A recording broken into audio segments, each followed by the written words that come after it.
अस्सलाम वालेकुम जी।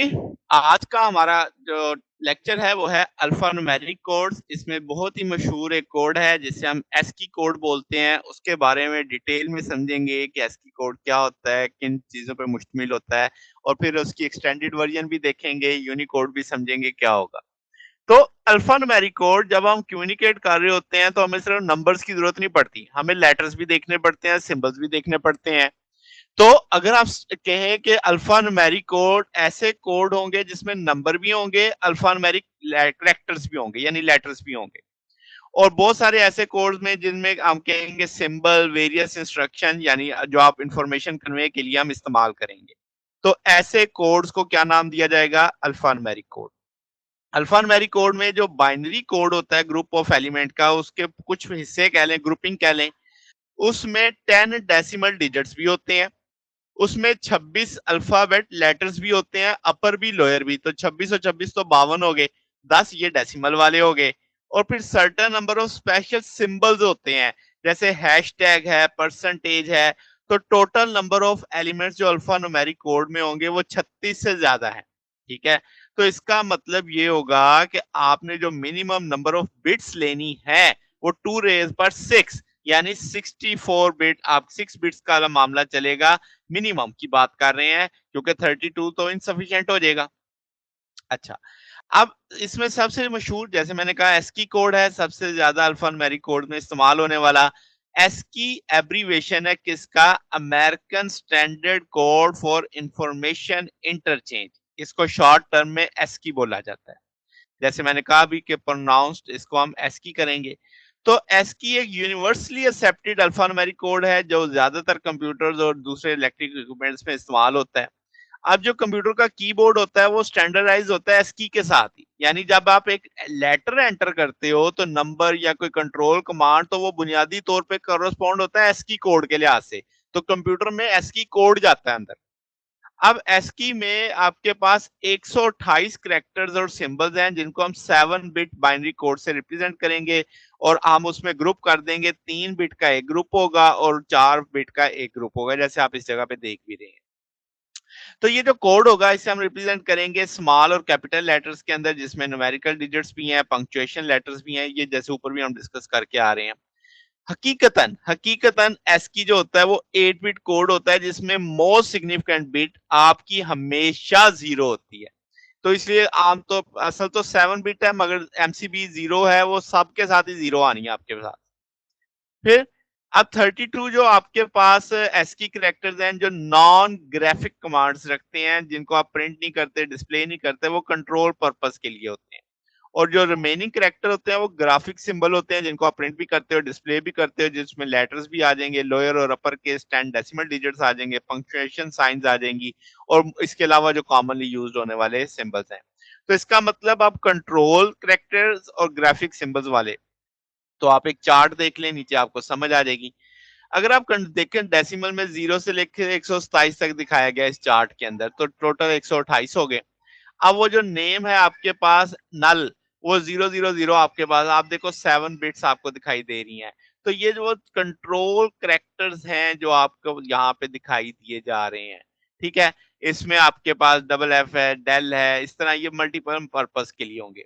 फिर आपके पास ग्राफिक सिंबल्स के लिए, जैसे स्पेस का देखो सिंबल ये आ जाएगा आपके पास, सेमी आपके पास हैशटैग का ये आ जाएगा, एंड का ये आ जाएगा, ब्रैकेट स्टार्ट का ये, ब्रैकेट एंड का ये, हैश एस्टेरिक का ये।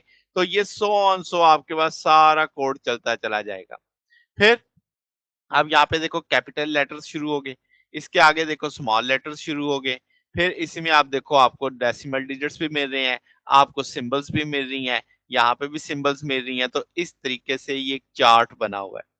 अगर आप गौर करें तो आपको ये 010 वाला एक रीजन दिख रहा है, सारे का सारा यहाँ पे, यहाँ तक आएगा 0100 तक।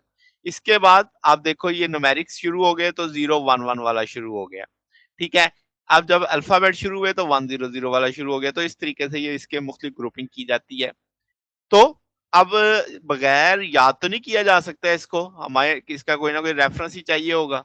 इसकी मदद से हम कैसे कोडिंग होती कंप्यूटर के अंदर कैसे जाता है, यानी अगर आप कंप्यूटर पे लिखते हैं मे आई हेल्प यू, तो आपके करेक्टर है पहला MAY, हेक्सा कोड भी लिख दिया मैंने, एस्की कोड भी लिख दिया आपके पास। अब एम के लिए ये कोड है, ए के लिए ये कोड है, यानी जब आप कीबोर्ड पे ए प्रेस करते हैं तो कंप्यूटर में ये चीज जाती है, और जब आप वाई प्रेस करेंगे तो ये कोड जाएगा आपके पास। तो इस तरीके से आप देखो, मे आई हेल्प यू में तीन, आपके पास चार, पांच, छह, सात, आठ, नौ, 10, 11 जितने करेक्टर हैं उतने कोड गए आपके पास 7 बिट के अंदर। इसी तरीके से अगर हमें ये दे दिया जाता है, एस्की कोड कहा जाता है कि कंप्यूटर की मेमोरी में स्टोर है, तो इसका मैसेज क्या है, तो हम जाहिर है चार्ट टेबल की सहारी लेंगे। तो टेबल में आप देखेंगे ये वाली जो आपकी बिट है ये आपकी जी को रिप्रेजेंट करेगी, ये वाली ओ को रिप्रेजेंट करेगी, ये वाली डी को रिप्रेजेंट करेगी, तो गॉड को ये रिप्रेजेंट कर रहा होगा कोड। अब एक्सटेंडेड एस्की कोड्स में देखा जाए तो 128 तो हमने पढ़ लिए जो स्टैंडर्ड है, 128 अजाफी करैक्टर भी अडॉप्ट किए गए जो आईबीएम की तरफ से यूज किए गए अपने पीसी में, पर्सनल कंप्यूटर्स में। तो पीसी कंप्यूटर चूंकि बड़े कामयाब हो गए, तो आपके पास ये जो एस्की करैक्टर हैं, हम दीगर जो पीसी के अलावा एप्लीकेशन है वहां पे भी ये जरूरी हो गए। ठीक है। अब ये आप कह लो अनऑफिशियल स्टैंडर्ड है एक तरह से। तो आपके पास जो एक्सटेंडेड एस्की कैरेक्टर्स हैं, हम जैसे मैंने कहा हम 8 बिट कोड सीरीज से उसे रिप्रेजेंट करेंगे, और हेक्साडेसिमल अगर आप देखेंगे तो 80 से उसे डबल एफ तक लेके जाएंगे। अब इसमें क्या क्या शामिल किया गया, इसमें फॉरेन लैंग्वेज आ गई आपके पास, नॉन इंग्लिश जो अल्फाबेटिक कैरेक्टर्स हैं, उर्दू है, अरेबिक है, हिंदी है, आपकी हिब्रू है, तो मुख्तलिफ लैंग्वेजेस आ गई। फिर फॉरेन करेंसी सिंबल्स आ गए, ग्रीक लेटर्स आ गए, मैथमेटिकल सिंबल्स आ गए, ड्राइंग करेक्टर्स आ गए, बार ग्राफिक करेक्टर्स आ गए, और शेडिंग करेक्टर्स आ गए। तो जो मजीद 128 बनाए गए वो इन पे मुश्तमिल थे। अब एक लफ्ज आगे आएगा यूनिकोड। यूनिकोड हमें एक ऐसी एबिलिटी देता है कि हम एनकोड कर सकें तमाम करेक्टर्स को, जो किसी रिटन लैंग्वेज ऑफ वर्ल्ड के दुनिया की किसी भी यानी लैंग्वेज के अंदर होता है, और हर करेक्टर को एक यूनिक न्यूमेरिकल वैल्यू दे, और उसको नेम यूटिलाइज करें, यूनिवर्सल करेक्टर सेट यूसीएस जिसे हम बोलते हैं। तो यानी दुनिया में जितना कुछ भी आपके पास रिटन लैंग्वेजेस के करेक्टर हैं उनके लिए कोड बनाना हमने। तो इट्स एप्लीकेशन होगा कंप्यूटर में, डील करेगा मल्टी लैंग्वेज टेक्स्ट में, मैथमेटिकल सिंबल्स में, और दूसरे जो टेक्निकल करेक्टर्स हैं वो तो पूरी दुनिया में ही सेम है। अब आपके पास हम कहेंगे वाइड एरे ऑफ करेक्टर होगा, इसकी वेरियस इनकोडिंग फॉर्म होगी मुख्तलिफ इन्वायरमेंट में। अब अगर आप एस्की को देखो वो तो 7 बिट कोड था, तो यूनिकोड जो होगा वो आप कह लो कि उसमें एब्स्ट्रैक्ट होगा, वो कोड पॉइंट्स होंगे उसके अंदर, यानी नॉन नेगेटिव इंटीजर्स नंबर जो मैप करेंगे सीक्वेंस को एक से दूसरी बाइट तक, और डिफरेंट कोडिंग फॉर्म्स होंगी, स्कीम्स होंगी उसके अंदर। तो अगर हम कंपैटिबिलिटी देखें तो जो यूनिकोड है उसमें 128 कोड पॉइंट होंगे, सेम करेक्टर्स होंगे एस्की की तरह ही। फिर आप कहेंगे कि एस्की में जो 7 बिट कोडिंग स्कीम है वो आपके पास एक स्मॉल सबसेट है यूनिकोड का, यानी एक हिस्सा है यूनिकोड का, यूनिकोड उससे बहुत बढ़ के है। तो यूनिकोड में आपके पास आप देखो एक huge number of 1 lakh characters हैं, जो सेट ऑफ कोड चार्ट है, विजुअल रेफरेंस है, एनकोडिंग मेथोडोलॉजी है जिसमें set of standard character encoding है, और आपके पास यानी आप कह लो कि अपर केस लोअर केस हर चीज इसमें, आपके नंबर्स हैं, इसमें आपके पास करेक्टर प्रॉपर्टीज हैं, रूल्स नॉर्मलाइजेशन है, decomposition, coalition, rendering, by directional display, यानी हर वो चीज जो आप सोच सकते हैं पूरी दुनिया में जो आपके पास चल रही है, जिसमें टेक्स्ट आपके पास राइट से लेफ्ट स्क्रिप्ट है, अरेबिक है, हिब्रू है, जो लेफ्ट से राइट जो होते हैं। यूनिकोड में आप कह लें स्टैंडर्ड जो अडॉप्टेशन हमारी जो इंडस्ट्री में एचपी है, आईबीएम है, माइक्रोसॉफ्ट, एप्पल, ओरेकल, यूनिसिस, सन, सेबिस, और आपका सैप, और बहुत सारे यानी जो आपकी ये लीडर्स हैं इस वक्त टेक इंडस्ट्री के, वो अडॉप्ट करते हैं सारे कोड को। तो ये जनाब हमारे पास आज का टॉपिक था। अगर आपको इसमें कोई बात पूछनी हो, डाउट हो, तो नीचे कमेंट्स में पूछ सकते हैं। वीडियो अच्छी लगी हो तो वीडियो को लाइक कीजिएगा, दोस्तों के साथ शेयर कीजिएगा, चैनल को सब्सक्राइब कर दीजिएगा। अब तक के लिए इतना ही, बाकी इंशाल्लाह फिर नेक्स्ट देखेंगे। ओके, अल्लाह हाफिज।